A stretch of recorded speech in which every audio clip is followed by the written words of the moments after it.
ಜೀವನದ ಸವಾಲುಗಳಿಂದ ನಾವು ಯಾವಾಗ ಹೊರಬರುತ್ತೇವೆ? ಜೀವನದ ಸವಾಲುಗಳಿಂದ ಯಾರೊಬ್ಬರೂ ಸಹ ಹೊರಗಡೆ ಬರಲಿಕ್ಕೆ ಸಾಧ್ಯನೇ ಇಲ್ಲ. ನಮ್ಮ ಜೀವನದ ಕೊನೆಯ ಘಟ್ಟದವರೆಗೆ ಸಮಸ್ಯೆಗಳಿದ್ದೇ ಇರ್ತವೆ. ನಮ್ಮ ಈ ಶರೀರದಲ್ಲಿ ಪ್ರಾಣ ಇರುವವರೆಗೆ ಸಮಸ್ಯೆಗಳು ಇದ್ದೇ ಇರ್ತವೆ. ಜೀವನ ಅಂದರೆ ಸಮಸ್ಯೆಗಳು, ಸಮಸ್ಯೆಗಳ ಒಂದು ಒಕ್ಕೂಟವೇ ಜೀವನ. ಜೀವನ ಮತ್ತು ಸಮಸ್ಯೆಗಳು ಇವು ಎರಡೂ ಸಹ ಒಂದೇ ನಾಣ್ಯದ ಎರಡು ಮುಖಗಳು, ಒಂದನ್ನು ಬಿಟ್ಟು ಒಂದು ಇಲ್ಲ. ಆದ್ದರಿಂದ ನಾವು ಜೀವನದ ಎಲ್ಲ ಸಮಸ್ಯೆಗಳಿಂದ ಈಚೆ ಬರ್ತೀವಿ ಅನ್ನುವಂತಹ ಕನಸನ್ನು ನಾವು ಬಿಟ್ಟು ಬಿಡಬೇಕು. ಅದನ್ನು ನಿರೀಕ್ಷೆ ಇಟ್ಕೊಳ್ಳೇಬಾರ್ದು.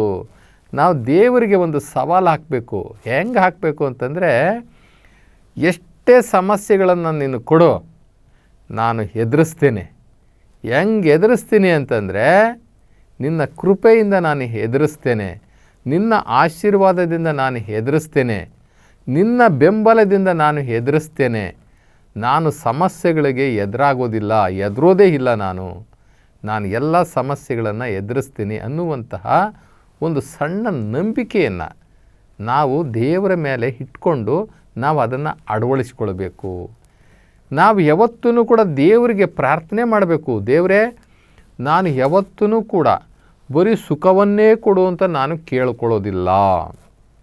ನಾನು ಅಷ್ಟೊಂದು ಸ್ವಾರ್ಥಿ ಅಲ್ಲ, ನಾನು ಅಷ್ಟೊಂದು ಏಡಿನೂ ಅಲ್ಲ. ನಾನು ಯಾವಾಗಲೂ ಸ್ವಾರ್ಥ ಯೋಚನೆ ಮಾಡೋದಿಲ್ಲ. ಅಥವಾ ಸುಖವನ್ನೇ ನನಗೆ ಕೊಡಪ್ಪ, ಕಷ್ಟಗಳನ್ನೇ ನನಗೆ ಕೊಡಲೇಬೇಡ ಅಂತ ಕೇಳಿಕೊಳ್ಳುವಷ್ಟು ಮೂರ್ಖನೂ ಅಲ್ಲ ನಾನು. ನನಗೆ ಎಲ್ಲ ಕಷ್ಟಗಳನ್ನು ಕೊಡು, ಆದರೆ ಒಂದು ಭಿನ್ನಹ, ಒಂದೇ ಒಂದು ಅಪ್ಲಿಕೇಶನ್ ಏನು ಅಂತಂದರೆ, ಆ ಕಷ್ಟಗಳನ್ನು ಗೆಲ್ಲುವಂತಹ ಶಕ್ತಿಯನ್ನು ನನಗೆ ಕೊಡು ಅಂತ ನಾವು ದೇವರನ್ನು ಕೇಳ್ಕೊಳ್ಬೇಕೇ ಹೊರತು, ನಾನು ಜೀವನದಲ್ಲಿ ಎಲ್ಲ ಸಮಸ್ಯೆಗಳಿಂದ ಈಚೆ ಬರೋದಕ್ಕೆ ಏನು ಮಾಡಬೇಕು ಅಂತಂತಂದರೆ, ಸಮಸ್ಯೆಯಿಂದ ಈಚೆ ಬರಲಿಕ್ಕೆ ಸಾಧ್ಯ ಇಲ್ಲ. ಆ ಸಮಸ್ಯೆಗಳು ನಮ್ಮ ಉಸಿರು ಇರುವವರೆಗೆ ಇದ್ದೇ ಇರ್ತವೆ.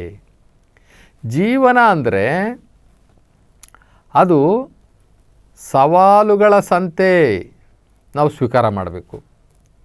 ಜೀವನ ಅಂದರೆ ಅದು ಸವಾಲುಗಳ ಸಂತೆ, ನಾವು ಸ್ವೀಕಾರ ಮಾಡಬೇಕು. ಇದು ಸಮಸ್ಯೆಗಳ ಸರಮಾಲೆ. ಜೀವನ ಅಂತಕ್ಕಂಥದ್ದು ಸಮಸ್ಯೆಗಳ ಸರಮಾಲೆ. ಇದು ಸೋಲು ಮತ್ತು ಗೆಲುವಿನ ಅಂತರ್ಬಾಹ್ಯರ ಆಟ, ಹಗಲು ರಾತ್ರಿಯ ಆಟ. ಇದು ಸೋಲು ಗೆಲುವಿನ ಪರದಾಟ ಜೀವನ.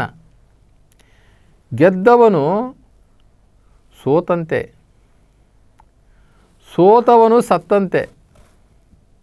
ಆದರೆ ನಮ್ಮ ಜೀವನದಲ್ಲಿ ನಾವು ಎದೆಗುಂದಬಾರದು. ಸಮಸ್ಯೆಗಳು ಮಾನವನಿಗೆ ಸ್ವಾಭಾವಿಕ.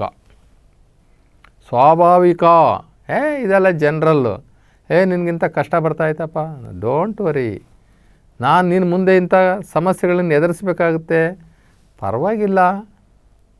ಈ ಜಗತ್ತಲ್ಲಿ ಯಾರು ಸುಖವಾಗಿದ್ದು ಹೋಗಿದ್ದಾರೆ, ಅದರಂತೆ ನಾನು ಕೂಡ. ನಾನು ಯಾವುದೇ ಸಮಸ್ಯೆ ಬಂದರೂ ನಾನು ಡೋಂಟ್ ಕೇರ್, ಎದುರಲ್ಲ. ನಾನು ಅದನ್ನು ದಕ್ಷತೆಯಿಂದ, ಪ್ರಾಮಾಣಿಕತೆಯಿಂದ, ದೇವರಲ್ಲಿ ನಂಬಿಕೆ ಇಟ್ಟು, ದೇವರನ್ನು ನಂಬಿ ನಾನು ಪ್ರಾಮಾಣಿಕ ಜೀವನವನ್ನು ಮಾಡಿ ನಾನು ಎಲ್ಲ ಸಮಸ್ಯೆಗಳನ್ನು ಎದುರಿಸ್ತೇನೆ.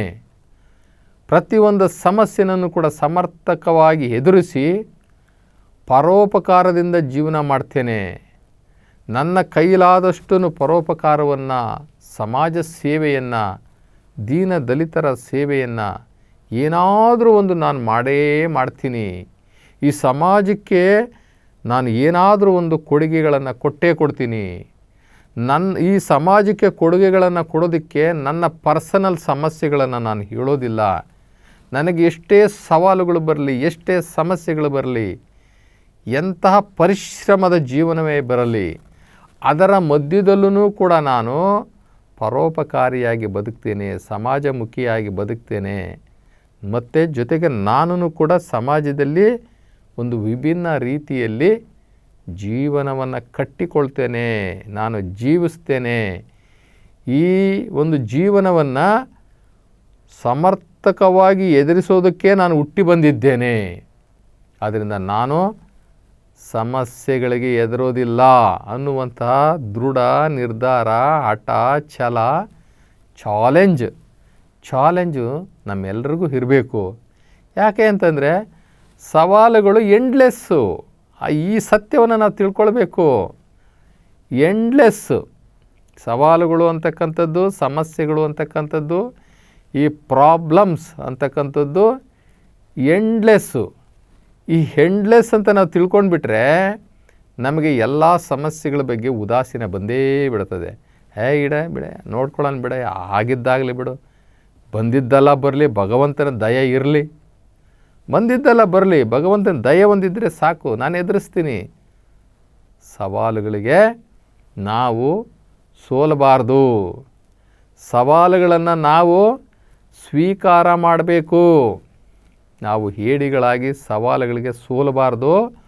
ನಾವು ಕಲಿಗಳಾಗಿ ಸವಾಲುಗಳನ್ನು ಎದುರಿಸಬೇಕು, ಸವಾಲುಗಳನ್ನು ಗೆಲ್ಲಬೇಕು, ಸ್ವೀಕಾರ ಮಾಡಬೇಕು. ಯಾಕೆ ಅಂದರೆ ನಾವು ಧೀರರು, ವೀರರು. ನಾವು ದೇವರ ಕೃಪೆಗೆ ಒಳಗಾಗಿರ್ತಕ್ಕಂಥವ್ರು. ಯಾವತ್ತೂ ಕೂಡ ಸಮಸ್ಯೆಗಳಿಗೆ ಅಂಜಬಾರದು, ಅಳುಕಬಾರದು. ದೃಢ ಸಂಕಲ್ಪದಿಂದ ನಾವು ದಕ್ಷತೆಯಿಂದ, ಪ್ರಾಮಾಣಿಕತೆಯಿಂದ ಒಳ್ಳೆಯ ಜೀವನವನ್ನು ಕಟ್ಟಿಕೊಳ್ಳುವಂಥವನಿಗೆ ಎಂಥ ಸಮಸ್ಯೆ ಬಂದ್ರೂ ಕೂಡ ಅವನು ಅಂಜೋದಿಲ್ಲ, ಅಳ್ಕೋದಿಲ್ಲ, ದೃಢವಾಗಿರ್ತಾನೆ.